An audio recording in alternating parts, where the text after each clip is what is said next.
So, hello everybody. I'm Kieran Hawken. I am the events and social media manager for Luton Comic Con, and I'm here with our special guest today, which we're doing it over video call because he couldn't fly around the world from LA to Luton to join us, unfortunately. But this is Ben Paddon. Hello, hi. And you might know who he is and what he's done and all his exciting projects. But I think that's something that he needs to explain to us. So my first question was, who are you and how did you get where you were? Sure. So my name, as already been said, I'm Ben Paddon. I grew up in Luton. I lived in Luton. I moved there when I was 3. My mum was originally from Luton. I've always been a writer and a creator. Anyone who went to school with me will probably have many memories of me like drawing cartoons in the margins of my notebooks and so on. I always wanted to write professionally. I always wanted to act professionally and do stand-up. So I moved out to LA shortly after I turned 21. And that's pretty much what I've been doing since I got here. So for the last 16 years, I have, done my best to pay my bills by writing comics and audio dramas, podcasts, and getting up on stage in front of rooms full of people with a 2-drink minimum and hoping that I can make them laugh rather than have them throw their drinks at me.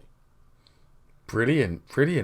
But how did you end up in LA? What was the choice of LA and how did you actually end up there? That's a great question. So when I was 11, my parents separated. My dad, the previous year, he had flown out to visit friends in LA, and then he met someone and he fell in love, and eventually he moved to LA himself. He got out here, flew out here and remarried. So I would come out to visit my dad periodically. I first came out to visit him when I was 13, and then a few more times before I turned 20. And every time I came to LA, it just felt like home. It felt, everyone here is so supportive and optimistic. One of the things I like to talk about when people in America ask me, why did I come here, is I think that there is in the UK, maybe it's just Luton, but I feel like sometimes there's kind of this pervasive negativity, like people always plan for the worst and they assume the worst, which baffles me for a country that won 2 world wars, that they just assume that they're going to lose. So what's the point? Why do stand up? Why become a writer? It's never going to work out. Get a job, get a mortgage, live a quiet, boring life, and then die. And I didn't want to do that. And every time I would come to LA, everyone, I tell people I want to write, I'm doing stand up, I'm doing TV, and they're like, oh my God, that's so exciting. When's your next show? And there's this idea that people who don't live in LA, there's this idea that they have of people in LA being, they're fake, they're phony, the smiles are fake.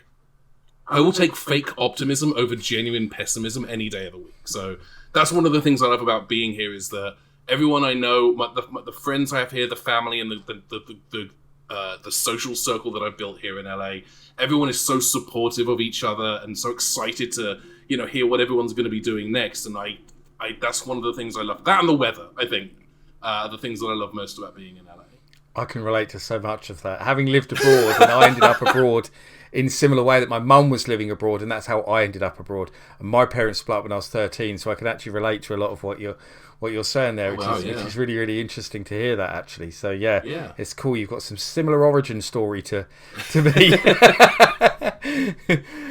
so that's absolutely brilliant. So, were you doing a lot of the writing and drawing and all those things before you went to LA? So when you moved there, was it kind of just like carrying on doing the same thing, or did you kind of completely start again when you went there? It was kind of a bit of both. When I was still living in the UK, I had a webcomic online for a while that nobody remembers, nobody saw, and I don't think exists anywhere anymore. But I did that from 2003 to 2006. And that the main characters of that comic was a character that I'd been drawing, since I was, single digits, like 6, 7, 8 years old. And I always knew I wanted to write. I'm a big fan of science fiction and fantasy. I'm a big fan of people like Neil Gaiman and Terry Pratchett, Rob Grant, Doug Naylor. And so one of the things I was doing before I moved to America, before I even made the decision to move to America, is I had written a pilot for a sci-fi comedy. And I sent it to the BBC Writers' Room. The BBC Writers' Room, by the way, is one of my favourite things about being a creative in the UK, because they accept open script submissions. They try to encourage people to write. They provide a fantastic kind of platform for resources, and there's scripts you can download. So if you are interested in becoming a writer for TV, for radio, anywhere, check out the BBC Writers' Room. It is absolutely fantastic. But I sent them the script for this pilot. And I got this letter back that basically said, no, thank you, but this is really good and we want to see more of what you can do. So naturally, that's when I moved to America, and I'm no longer eligible to send stuff to the BBC Writers' Room. But I had this idea of taking that pilot and turning it into a comic. I'd started kind of drawing it myself, and then realized because it's kind of this big sci-fi concept, it was kind of outside of my skill set. And then I was introduced to a friend, or I should say, a friend introduced me to a friend of his who lived in Russia by the name of Eugene, who I sent him the script and said, is this something you'd be interested in working on together? And he responded by sending me a bunch of character art and the first 2 pages of the comic. So we did the comic for a while online. It's called Jump Leads. And it's very much kind of Doctor Who meets Red Dwarf by way of Sliders. And we did that online as a comic together for 6 years. Wow. So that was something that those wheels were already in motion when, before I even made the decision to leave the UK. But I basically just kept doing what I was doing. I was writing, I was sending things to people. I was, this is just as YouTube was starting off as well. So I started making things for short videos for YouTube, which eventually became a YouTube show called Port Center, where I was looking at interesting and unique ports and conversions and re-releases of video games. And I decided I started to take my stand-up more seriously as well. I never did stand-up in the UK. It was always something that I wanted to do, and it was always something that people said to me, oh, you should be a stand-up. And a number of times I'd be in line at like the PC World on Dunstable Road, and I'd just be talking to the cashier, and someone behind me would go, you should do stand-up, you're really funny. And so when I moved to America, I thought, well, I'm starting over. This is a new life, a new world, new me. I'm going to give it a go. And I've been doing it. I've been doing stand-up. I've performed at a number of comedy clubs around the Los Angeles area. I've performed different parts in the US. I did a 1-hour show on a train from Los Angeles to Seattle. I did that 10 years ago. It was a lot of fun. So that's a very, very long-winded response. Very, very long-winded way of saying, kind of both. I started afresh, but I also kept doing what I was already doing. No, that's really cool, and you've struck even more similarities with me, because one of my main YouTube series that I do on my own YouTube channel is looking at ports of games. Oh, fascinating! Oh, that's awesome. That's really weird that one of my main sort of continuing series that I do on my own channel is a series called 4Play, where I look at 4 versions of the same game but on different platforms. Oh, that's such a cool idea. I love that. Yeah, and they're usually obviously conversions of arcade games or whatever. But yeah. Like I've just done one on Galaxy Force, for example. That's my latest one that I've literally just made. Oh, that's awesome. So I'm obsessed with ports of video games. Because we had an Amiga 500 and then an Amiga 1200 when I was a kid, and everyone else had like Sega Mega Drives and Super Nintendos. So everyone else is playing Street Fighter 2 on the SNES, and I have the Amiga version, which is awful. So it was like playing a bad Chinese knockoff. So I've always been fascinated by, the way that games get ported to different systems. And it's not so different now because everything pretty much is the same. But the idea of like having to rewrite a video game from the ground up so you can port it to like the Amiga or the PC or the Commodore 64 or whatever, that is something I've always been fascinated by. Yeah, totally agree. I was obsessed by arcades from the fair or from going on holiday to like Butlins when I was a kid, places like that where you always had really good arcades. So, and when I had a Spectrum first of all, and when I got a Spectrum, the first things I would look out for was always arcade conversions. Always the first thing that I went for. So I can definitely agree with a lot of what you're saying there as well. It was a lovely little time in, I want to say 92 to 94. There was a Laser Quest in Luton. And my dad was the manager for the Laser Quest. So I'd go there after school, and there'd be a bunch of arcade machines. They had a Mortal Kombat machine. They had World Heroes. They had Pang. They had a bunch of stuff. So I would just spend my time after school just playing games at the arcade at the Laser Quest. Yeah. Similar things with me. My go-to arcade actually, a lot of the time when the fair wasn't town or whatever, was, I don't know if you remember, there was an old Odeon cinema in St Albans. Yeah. And that had an arcade on the side of it. Oh, marvelous! Yeah. I never got to go to the arcade. I remember going to the Odeon once. I think my dad took me. There was like a kids screening of Back to the Future Part 2 that I have a very vague memory of going to, like the middle of the day.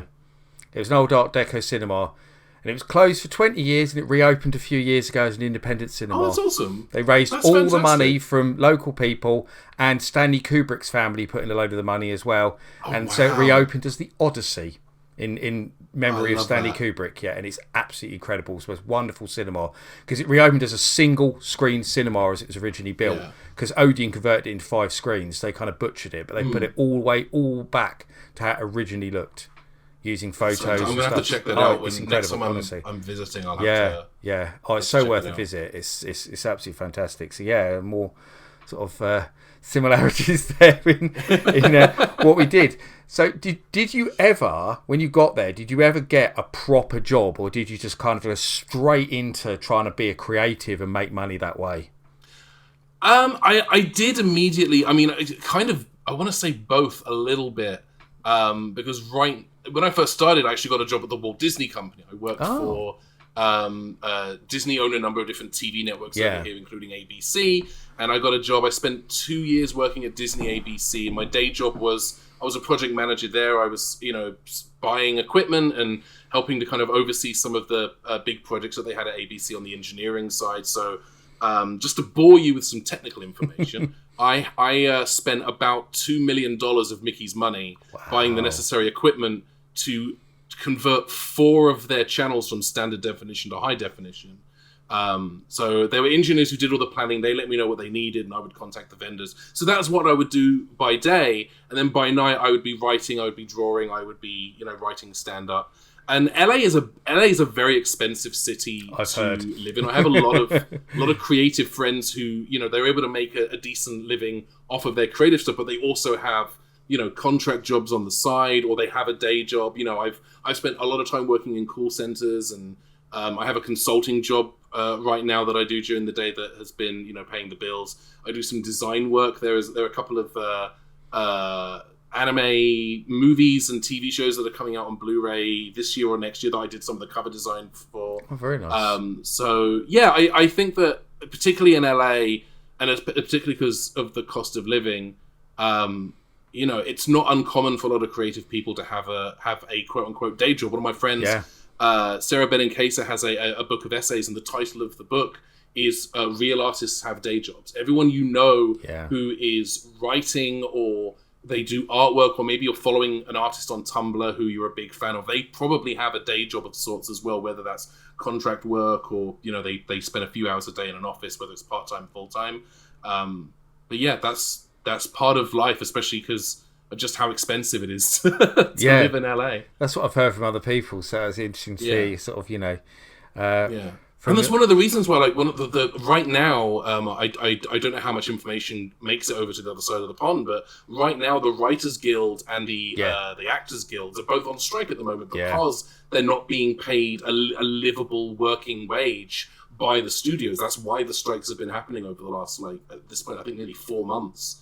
So it's one of those things where, if you want to be creative, you kind of have to have a second job, but it shouldn't be that way. I remember I read an article about how one of the lead cast on Orange is the New Black, like during that show's like first 3-4 seasons, was also working behind the counter at a bar, and they were getting recognized on the street, but they weren't earning enough from doing this big Netflix show to pay all their bills. So it's kind of the state of affairs over here at the moment. Unfortunately as well, I think from my own experiences, it's all the way down the chain as well, right from the top. I mean I'm a writer for a living. That's mainly what I do. I have YouTube as well, but I'm a writer, so I'm a creative as well. And you see sometimes I'll get contacted by someone saying, would you be interested in this bit of freelance work or whatever. And then you see what they're offering, and you think, you're a YouTube channel that's got millions of subscribers, you're wanting me to write a video for you, and you're offering me £40. Yes, You know, it's peanuts, and you just think it's ridiculous. You know, I could go and work in a shop and earn that in 2 hours. Yeah, You know, it's insane. But you're expecting me to spend a week writing a script for you. Well, once you factor in all the research and stuff you have to do, and you want to pay me 40 quid, but you're going to make how much off that script? You know, so I think it is all the way right down the chain, right from the top of, like you say, the Hollywood, right down to the sort of writers who just work for local newspapers or websites or whatever. Yeah, it's rough, and a lot of people take creative work for granted as well. Like the number of times I've received emails or DMs and said, "Hey, would you be willing to, record some voiceover for this, or could you write something for that? We don't have any budget for this. We don't have any money available, but we think it would be great exposure." And I love that one. Cool. Yeah. Could you call my landlord and let them know I will be paying my rent in exposure this month instead of in actual currency? Because I think it's good that they know this as well before I take the gig. Yeah, they love exposure for rent, don't they? Yeah, exactly. Right. Okay. So obviously you got the sort of comic books was kind of one of your early kind of ventures, and then stand up. So tell me about the podcasting stuff you do. We haven't covered that. So yeah.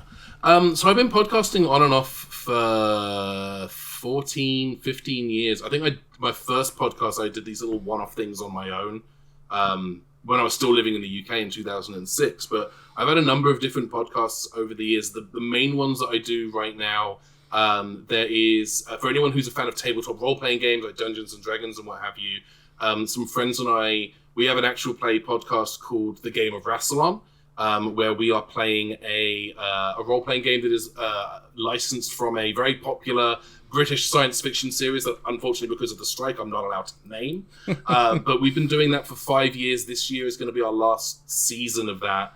I was the game master for the first 3 seasons, then a player character for the last 2. My wife and I also did a podcast about a sitcom from the 90s called The Nanny, which starred Fran Drescher, who's now the president of SAG-AFTRA, who are, fun fact, on strike. So we're on hiatus until the strike is over for that one. And I also took my webcomic, Jump Leads, the sci-fi comedy that I was talking about. We recently rebooted it. We rebooted it as an audio drama series. So we have a full cast of voice actors, including some wonderful talent. Austin Lee Matthews, who has done voices for things like Pokemon, and has his own audio drama series called Megaton Girl, which is really, really good. Really recommend checking that one out. My wonderful friend Dino Andrade, who was the Scarecrow in Batman Arkham Asylum. He has also been a few voices in Pokemon. He's also, if you play World of Warcraft, his voice is all over that. He voices a number of characters on the show as well. I voice a character because I felt because it's British sci-fi comedy, there should be a British person doing some voices. But we rebooted that. We did 6 episodes earlier this year that have been very well received, and I'm currently in the process. If we were not talking right now, I would be writing the second season as we speak. I'm a little behind schedule on that, but yeah, those are the big 3 podcasts that I'm working on currently. I've done other stuff and guest spots on other people's podcasts as well. But the Game of Rassilon has a wonderful, passionate audience who I see at conventions, and brilliant. And the Nanny podcast that my wife and I do gets a lot of we have a lot of fun listeners who send in comments. And then again, just the reaction to Jump Leads as well has just been very edifying, especially people who used to read the comic. The comic ended 10 years ago now. So the fact that there are people who remember the comic and are coming out to hear the audios. Yeah. And then there's people who are finding the show for the first time and hearing it and then going back and reading the comic. It's a real treat. The audience, people who listen to podcasts are really passionate about the shows that they listen to. And I really, really appreciate their support and their feedback. Yeah, no, that's brilliant. So, in terms of obviously what you've done in terms of comic books and stuff like that, who were your inspirations growing up? Oh, that is a huge question. I think probably my biggest influence is Terry Pratchett. I'm a big fan of Terry Pratchett. Brilliant. Big fan of the Discworld books. Big fan of the Bromelia trilogy. The first Terry Pratchett book that my parents ever gave me to read, because our house was full. There were Pratchetts everywhere. We had bookshelves in the bathroom. There were stacks of books in the kitchen, and there were Pratchetts everywhere. And the first book that they gave me to read was Diggers, which is the second book in the Bromelia trilogy, or the Gnome trilogy, as it's also called sometimes. And I read that book cover to cover, and then I read the third book, and then went back and read the first book. So Pratchett is a huge influence on me. The way that he thinks, the way that his mind works, and the way that he writes is just absolutely incredible. And I'm speaking about him in the present sense, because I still refuse to believe that he died 8 years ago. I bought his last book, and I have deliberately not finished reading it, because if I finish reading it, then I've read them all and it's done, and there's no more Pratchett for me to read. Like I'm not emotionally equipped to be able to do that. But just in terms of other influences, Rob Grant and Doug Naylor with Red Dwarf, the stuff that they did, not just on the TV show, but in the novels as well, hugely influential on my mode of writing. A lot of TV writers. I get a lot of people who write television that I'm hugely keen on. People, again, I mentioned Rob Grant and Doug Naylor, but Stephen Moffat and Russell T Davies, both with their work on Doctor Who, but also things like Queer as Folk for Russell and Coupling for Stephen, and Paul Cornell, who his work, he started off writing Doctor Who novels, and has since gone on to write original prose and television and comic books. The breadth of his work and the range that he has, he's able to take big sci-fi concepts and make them feel very personal in a way that really resonates with me. So I would have to say, those are all people that have helped shape who I am and how I write. Yeah, that's brilliant. I was an absolutely massive Red Dwarf fan growing up, and funnily enough, quite a few years back, I used to run a wine shop, and when I was training to be a manager, I was training at the one in Harpenden, and one of our regular customers was Craig Charles. Oh, marvellous! He was a top bloke, really good, really top bloke. I used to really enjoy chatting to him. Yeah.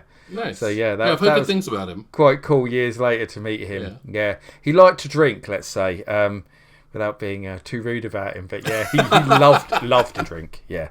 And he had very expensive tastes as well with that.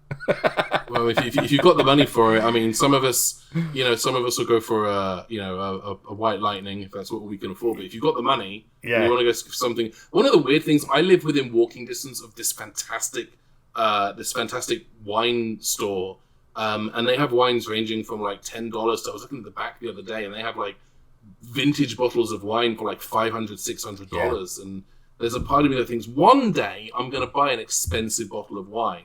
But I also think that on that day, Satan will be driving to work in a snowplow. So it's funny, Something to aspire to, isn't it? Yeah. Yeah. So, here's a good one for you. So, if someone came to you and they said, what's the best piece of advice you can give me to become a successful creative, what would you say to them? That's such a big question. It's loaded as well, because there's a difference between a creator and a success. It depends on how you measure success. For me, I measure success by I have finished a thing, I have done a thing, and people can enjoy the thing. But if you measure success by this is what is paying the majority of or all of my bills, be prepared for an uphill journey. That is not something that happens overnight. It is a long road to get from this is a thing that I'm up till midnight doing after work to this is the thing I start doing when I wake up in the morning. It is a long journey, and the best way to make that journey is to do it. It's to do the work. It's to write. There are a lot of people who I've seen online who would describe themselves as writers who don't actually do any writing. They talk about it in the abstract. Yeah. The best time to start that script or that novel or that story that you want to write is right now. If you haven't already, it just, you've got to write it. And then you've got to be comfortable with sharing it with people, sending it to, editors to proof it, and to publishers to see if they're interested in publishing it. And you have to be you have to be kind of thick-skinned about that as well. If you're worried that people will say no, and if you're worried that hearing a no is enough to stop you from doing it, you have to ask yourself, is it something that you really want? You've got to be willing. You've got to wade through a sea of no's to get to the desert island of yes. So it's a lot of hard work. It's a lot of patience. I'm still on that journey. I'm not a household name. I don't ever expect to be a household name, but I'm lucky enough that I've had opportunities and experiences and have gotten to do some wonderful work. And a lot of that is because I persevere. Even, there are times I woke up this morning thinking, do I want to do stand-up anymore? Yeah. Do I want to pack that in? Yeah. And then an hour ago, a friend of mine and I were texting about going to open mics later this week. So, it doesn't hurt to check in with yourself and see if this is still something you want. But if you want it, you've got to go for it. You've got to be willing to put in the work, and you've got to be willing to, stare the potential of rejection in the face and say, if it doesn't happen, it's fine. I'm going to keep going. Yeah. No, I can totally agree with what you're saying. And I often say to people, I think this you'll resonate with this as well, is I often say to people, if you're going to be successful and it's going to work, you've got to be, whether it's writing or making videos, it's got to be something you love.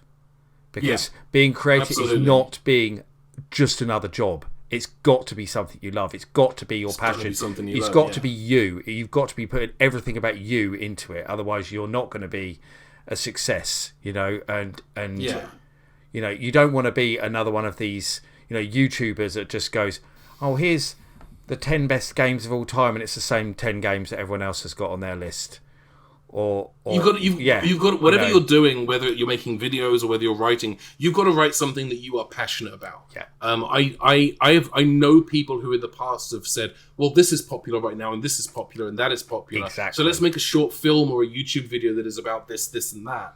And it's not something that they're particularly passionate about. They're just chasing the numbers. Yeah. And if you are just chasing the numbers, if you're just trying to follow an audience, and it's not something you're particularly passionate about, that audience can tell. If you're passionate about it, your audience will find you. It might take a while, it might take a couple of years, but they will find you and they will consume everything you've ever done about that thing that you've written about or made a video about, and they will excitedly ask you, when's the next thing coming up? I haven't done my YouTube show. I used to do a YouTube show about ports and conversions and re-releases of old video games. I haven't done a new episode in about 4 years because it stopped being fun for me. Yeah. But I still get people reaching out and saying, hey, when's the next one coming out? Do you plan on coming back to this? Is there a game that you wish you'd covered? And I love that passion and I wish I still had it. But you've got to know that what you are doing is what you want to do and that you are writing about something that you are excited about. If you have a fantasy story in your head, if you want to write something that's swords and sorcery, write that. If you want to do a young adult slice of life, high school drama, young adult novel, write that. If you want to write a comic book about, if you have a superhero you've come up with in your head, write that comic, draw that superhero. Like you've got to put that passion on the page, because if you don't do it, you are the only person who can tell your story. You are the only person who can tell the story that is sitting in your head. And there is a gulf, a yawning chasm between sitting on the couch thinking, wouldn't it be cool if there was a superhero that did X, Y, and Z, and sitting at your desk typing that story, or sitting at your workstation and drawing the first panels of that comic. Like you've got to want it, and you've got to have the passion to do it. A cool idea is a cool idea, but a great idea is one that you are passionate about and that you are willing to put the time and effort and energy into. Yeah, I totally agree. And of course, there's never been a better time, I don't think, in many ways to be a creative, because there's so many channels out there for you now, whether it be YouTube or podcasts or like myself as an author, I used to work for publishers. I don't anymore because it's so easy to self-publish now. There's so many different ways you can do things now. You look at people. There are people who one of my friends back in the UK who we actually both used to work at NTL, the cable company. Oh yeah. His name is Adam Croft. He is a mystery author. He's written God knows how many books at this point. He was self-publishing on Amazon. That's his day job now. He writes mystery novels, and he's very, very good at it. And again, he started out self-publishing through the Kindle e-store on Amazon. You know, I have friends who publish novels through the Kindle e-store. There are success stories like Chuck Tingle is a great example. He writes these little stories called Tinglers that are either pornographic or not pornographic, depending on how you look at things. But this is someone who's been nominated for Hugo Awards. This is someone who, you know, will bash out a story over a weekend, and it's on the Kindle e-store by Monday, and by the end of that week, it's one of the best-selling books on the store. Like, you can do it. You don't need to submit your manuscripts to a traditional publisher. You don't need to send your pilot to the BBC Writers Room, although I do recommend the BBC Writers Room as a resource. If you want to make something, whether it's, you know, self-publishing a novel or making an audio drama, it is so like, microphone. Like, these microphones are not expensive, and you can get people together and you can record your audio, and then you can sit at an audio editor. We are recording this audio right now in Audacity. We have the Audacity running on our separate computers. Yeah. That's all you need to start doing original audio drama. Yeah. Yeah. That's all you need. I use for jump leads, I use something that was a little bit more sophisticated. I use Adobe Audition, but like, you don't have to spend hundreds and thousands of dollars on the equipment. You could be self-publishing right now. Or if you want to go that route, you can. Again, the BBC Writers Room is great. There are publishing companies out there who are always looking for stuff to publish, but really the only limit is how passionate and dedicated you are to the story that you want to tell and the characters that you want to create or the videos that you want to make. You know, that if you have the passion for it, if it's something you want to do, the best way to do it is to just do it, and your audience will find you. And if you do it yourself, you've got all the creative control as well, which is what I always say to people. Oh, absolutely. You've got nobody telling you, your ideas are wrong. Just go with your ideas. Don't let anyone tell you that your ideas are wrong. Absolutely. I always recommend having someone just look over. Like, it's always good to have sensitivity readers and have an editor. My wife Mandy, who is my favorite person in the entire universe, served as the script editor on Jump Leads, and she was able to tell me, what was working, what wasn't. If you need a second pair of eyes on something before you put it out into the world, or if you're in the writing stage, don't be afraid to ask a friend who you trust, who you know will give you an honest answer. And say, hey, could you have a look at this and tell me what you think? Oh, totally. Sometimes just having a second pair of eyes on something can radically improve the quality of the end result. Yeah, especially if they understand you as well, because then they're going to understand your work as well. So that always helps as well, I think. I mean, like you, I've got my wife to fall back on, and she's great as well. And funnily enough, I proposed to her on YouTube. Oh, wow. Because when we were engaged and dating and stuff, she kept saying to me, if you're going to propose, I don't want a normal, boring proposal. So that always say no more stayed in my mind. So yeah, the only other thing I think I've got on my list here, which I was going to ask you, is so I gather you're particularly into Doctor Who. Is that correct?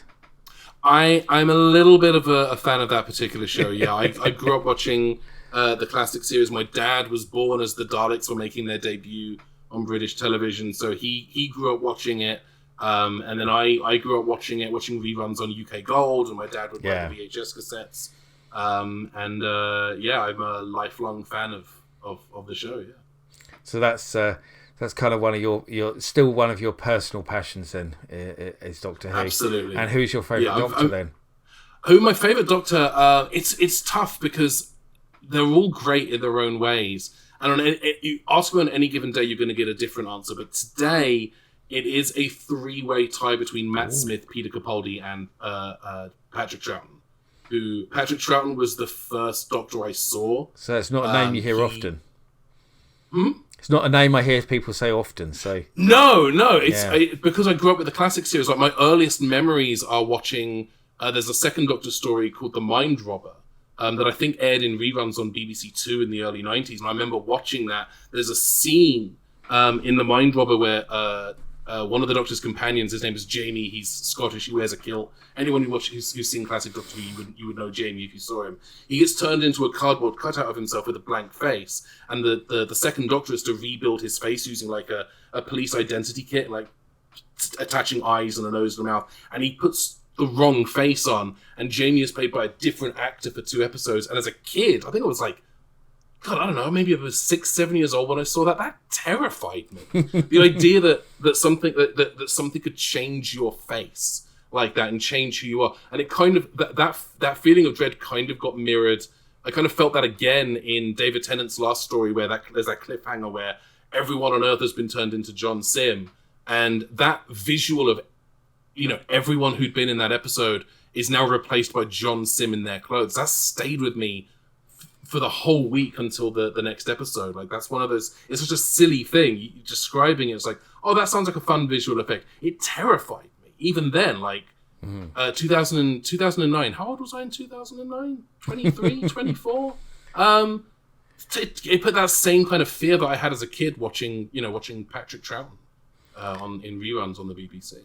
So would that be a dream of yours to work on Doctor Who?